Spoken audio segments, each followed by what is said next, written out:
हरे कृष्णा।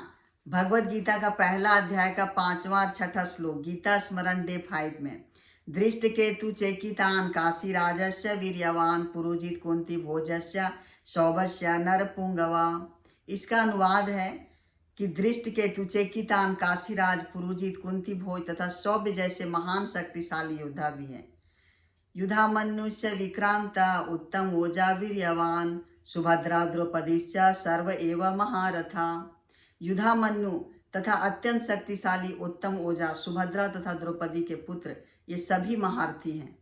तो यहाँ पे दुर्योधन नाम गिनना चालू किए हैं। सबसे पहले पांडवों के साथ भीमा अर्जुना समायुधि। उसके बाद नेक्स्ट जनरेशन में बहुत सारे योद्धा हैं, लेकिन सबसे प्रमुख हैं सुभद्रा के पुत्र अभिमन्यु और द्रौपदी के 5 पुत्र। तो सुभद्रा के पुत्र अभिमन्यु जो कि अधर्म से मारा गया था। तो यहाँ पे प्रश्न ये उठता है कि भगवान ने ऐसा क्यों होने दिया। तो भगवान का बहुत बड़ा प्लान है कि जब तक मृत्यु नहीं होगी भगवत धाम कैसे जाएगा। तो भगवान चाहते थे कि अभिमन्यु भगवत धाम जाए, इस संसार में, इस भौतिक संसार में क्यों रहेगा। तो इसीलिए, लेकिन अभिमन्यु ने एक एक महान योद्धाओं कौरवों को पराजित किया, लेकिन कौरवों सब मिलकर एक साथ अभिमन्यु के ऊपर वार किया, जो कि धर्म नहीं अधर्म था। तभी तो अर्जुन को इतना क्रोध आया, जयद्रथ के ऊपर क्रोध निकाला उन्होंने।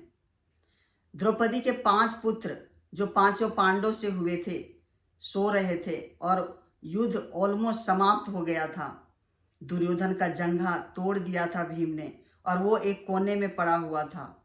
लेकिन तभी अश्वत्थामा द्रौपदी के 5 पुत्रों का सर काट कर ले आया दुर्योधन के पास कि दुर्योधन खुश होगा। लेकिन दुर्योधन खुश नहीं हुआ। उसे देखकर दुर्योधन कहता है अश्वत्थामा से कि ये तुमने क्या किया, ये तुमने हमारे ऊपर बहुत बड़ा कलंक लगा दिया और अब इस साम्राज्य को कौन संभालेगा।